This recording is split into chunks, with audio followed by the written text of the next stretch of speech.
البدع والأهواء، أهل البدع العقائدية وأهل البدع السياسية. نقول بيننا وبينكم السلف، بيننا وبينكم الكتب، كان فيقول البدع بيننا وبينكم. Bismillahirrahmanirrahim. Qala Imam An-Nawawi rahimahullahu taala, Al-Haditsu Tsani wal Arba'un ba'da sab'i mi'ah 742. Wa an Abil Yaqdhan Ammar bin Yasir radhiyallahu anhuma qala sami'tu Rasulullah sallallahu alaihi wasallam yaqul, saya mendengar Rasulullah sallallahu alaihi wasallam bersabda, inna tula sholatir rajul wa qisara khutbatih, sesungguhnya panjangnya salat seseorang dan pendeknya khutbah dia, ma'innatun min fiqhih, merupakan alamat dari fiqihnya dia, kedalaman pemahaman.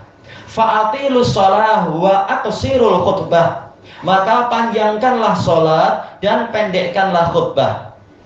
Rawahu Muslim. Ma'innatun bi mimin maftuhah summa hamzatin maksurah ma'in summa nunin musyaddadah ma'innatun ay alamatun dalatun ala fiqhi, maknanya adalah alamat, tanda yang menunjukkan kepada kedalaman fikih dia. Hadis ini hadis Abil Yaqdhan, kunyah dari Ammar bin Yasir radhiyallahu anhuma minas sabiqin al-awwalin, ya, beliau dan ayahnya minal muhajirin. Ayahnya tak sempat hijrah, dibunuh. Ada sebabnya, sababul wurudnya, sebagaimana dalam kelengkapan riwayat-riwayat, yaitu Ammar bin Yasir, kata para tabi'in, beliau kalau khutbah itu sangat bagus tapi pendek. Sholatnya lebih panjang daripada khutbah Jumat beliau. Maka mereka mengatakan, wahai Abil Yaqdhan, sesungguhnya kami suka apabila Anda memperpanjang khutbah Anda. Ya, khutbahnya menarik, orang suka untuk diperpanjang. Maka kemudian beliau mengatakan, sesungguhnya saya mendengar Rasulullah SAW mengucapkan yang disebutkan di sini. Inna tula sholatir rajul, sesungguhnya panjangnya sholat seseorang, terutama apa sholat lelaki, karena ini terkait dengan khutbah Jumat. Maksudnya panjangnya itu betul-betul panjang kah? Karena apa? Kita tahu sholat Jumat ini pengganti dari sholat duhur. Sementara sholat duhurnya Rasulullah panjang. Boleh jadi 200 ayat atau 100 ayat, jelas itu panjang sekali. Orang zaman sekarang jelas jarang yang mau sabar. Sholat aja banyak yang tak mau, apalagi sampai 100. Kalau surat apa? Surat Al-Kahfi berapa? 110 ya. Bayangkan membaca sebanyak itu. Baik. Sementara sholat subuh di hari Jumat saja, yaitu yang rakaat pertama adalah membaca surat As-Sajdah, itu aja banyak orang yang merasa ini panjang sekali dan sebagainya, padahal tidak sepanjang Al-Kahfi. Baik. Sholat duhur panjang sekali, tetapi yang dimaksudkan di sini bukan berarti disunnahkan untuk ketika sholat Jumat itu panjangnya seperti itu. Walaupun kita tahu kaidah fiqhiyah mengatakan apa itu? Istilahnya al-badal bimanzilatil mubdal minhu, bahwasanya badal, pengganti, itu posisinya seperti yang digantikan. Sholat Jumat penggantinya seperti yang digantikan, yaitu sholat duhur. Tapi bukan berarti panjangnya sama dengan sholat duhur. Baik. Makanya dijelaskan oleh Al-Munawi rahimahullah, sesungguhnya panjangnya sholat seorang lelaki, maksudnya adalah sholat Jumat di sini, tetapi panjangnya itu bukan seperti panjangnya sholat duhur, tapi dibandingkan dengan khutbahnya. Kata beliau, ini untuk, dan juga sebelum beliau, yaitu Al-Qurtubi di dalam Al-Mufhim, ini untuk menggabungkan antara hadis ini dengan hadis sebelumnya yang di dalam Sahih Muslim, yang mana dalam Sahih Muslim disebutkan, karena sholatuhu qasdan wa khutbatuhu qasda, sholatnya Rasulullah itu pertengahan, khutbahnya pertengahan, yaitu tidak panjang. Nah, bagaimana menggabungkan antara hadis tersebut dengan hadis ini? Sholat Rasulullah tidak panjang, sementara kalau di hadis Ammar bin Yasir, sholat ini adalah panjang. Maksudnya adalah panjang dibandingkan dengan khutbahnya. Baik. Ternyata khutbahnya pendek, berarti walaupun sholatnya lebih panjang, tapi taklah sepanjang sholat duhur. Maksudnya demikian. Apalagi praktek dari Nabi seringkali yang beliau baca apa? Rakaat pertama waktu sholat Jumat, Sabbihisma rabbikal a'la. Kalaupun memilih yang lain, tetap tidak sampai 100 ayat. Jadi yang dimaksudkan di sini panjangnya sholat itu dibandingkan dengan khutbah, bukan kepanjangan yang mutlak seperti sholat zuhur. Wa qisara khutbatih, dan pendeknya khutbah dia yaitu dibandingkan dengan sholat Jumat, khutbahnya lebih pendek. Inilah sunnahnya. Bagaimana kalau dibalik? Apakah boleh? Boleh, sah-sah saja. Cuma sunnahnya seperti itu, yaitu sholatnya lah yang panjang, khutbahnya yang pendek.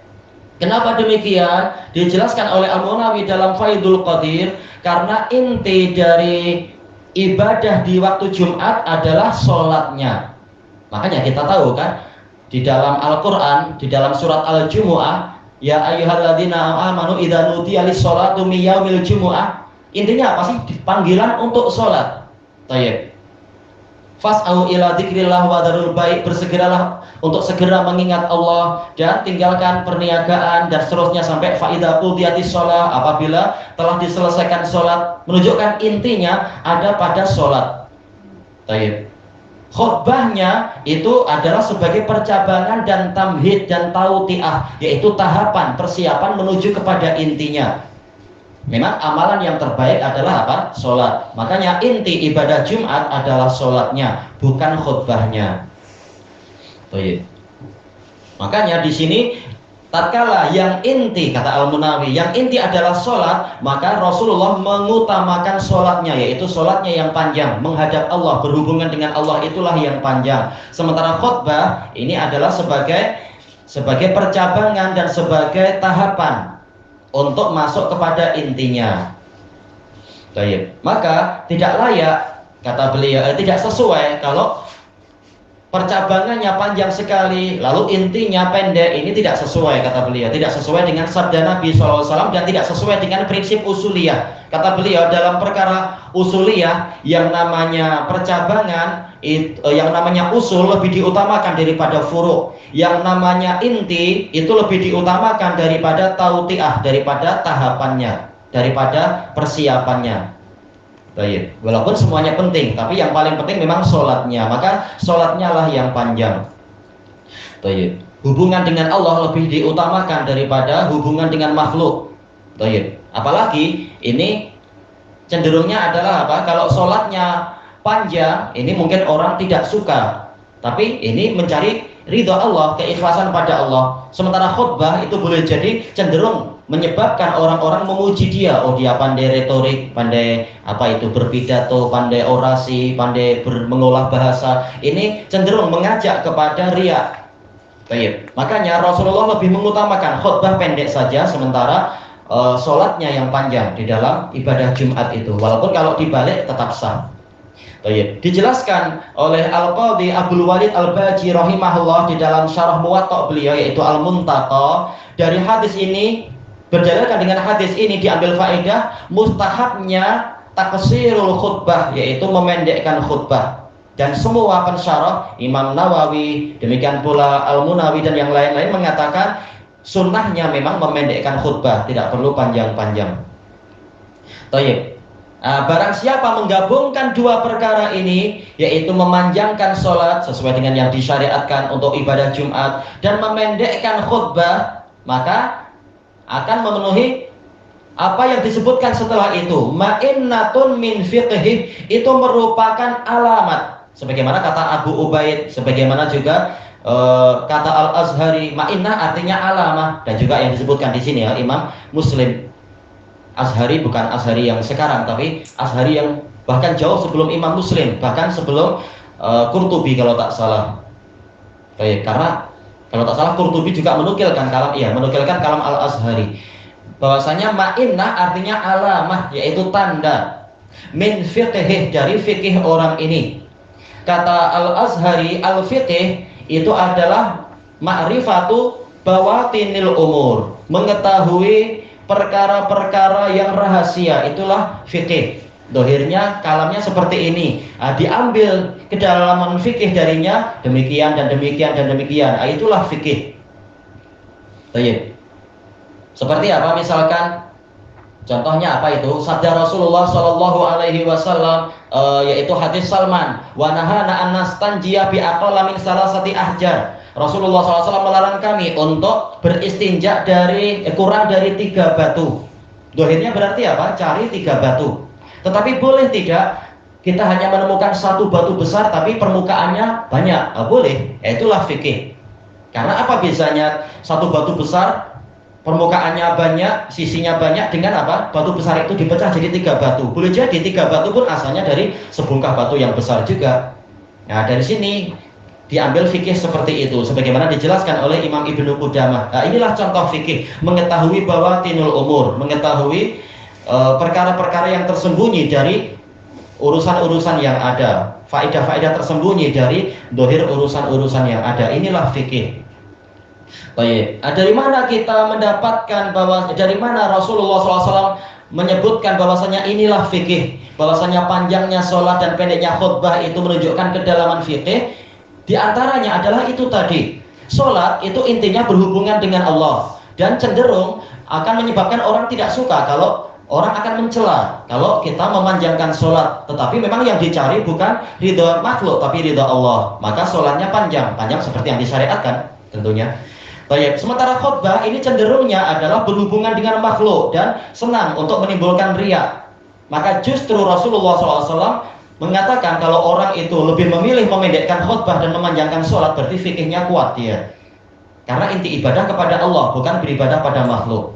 Ya, ini diantara fikih, menunjukkan fikihnya orang itu dari kalam Nabi SAW ini. Makanya kesimpulannya apa? Fa'atilus sholata wa aqsirul khutbah. Maka panjangkanlah sholat. Fa-nya fa ta'tibiyah, menunjukkan yang sebelumnya sebagai ilah, alasan dari yang setelahnya. Tapi apa alasan sholatnya dipanjangkan? Karena dan pendeknya dan khutbah dipendekkan karena kedalaman fikih seseorang itu ditunjukkan dari perkara ini, panjangnya sholat dan pendeknya khutbah. Maka panjangkanlah sholat dan pendekkanlah khutbah, yaitu panjangkan hubunganmu dengan Allah ketika berhubungan dan pendekkan hubunganmu dengan manusia kecuali ketika diperlukan. Nah, itulah intinya.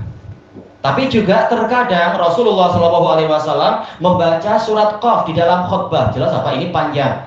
Tetapi bagaimana menggabungkan antara dalil ini dan dalil yang itu? Yaitu terkadang saja. Tidaklah setiap khutbah beliau membaca surat Qaf.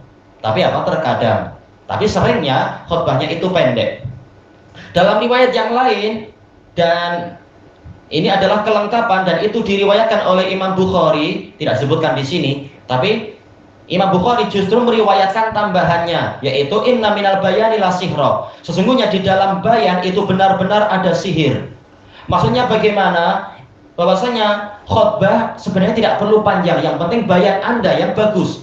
Bayan kata Al-Azhari maksudnya adalah yaitu kepandaian lidah dan kekuatan pemahaman dan akal. Itulah bayan. Yaitu gabungan 3 perkara kata Al-Azhari, yaitu pemahaman yang mendalam, kemudian akal yang kuat, dan lidah yang tepat, lidah yang fasih. Ayo, kata beliau lidah yang fasih.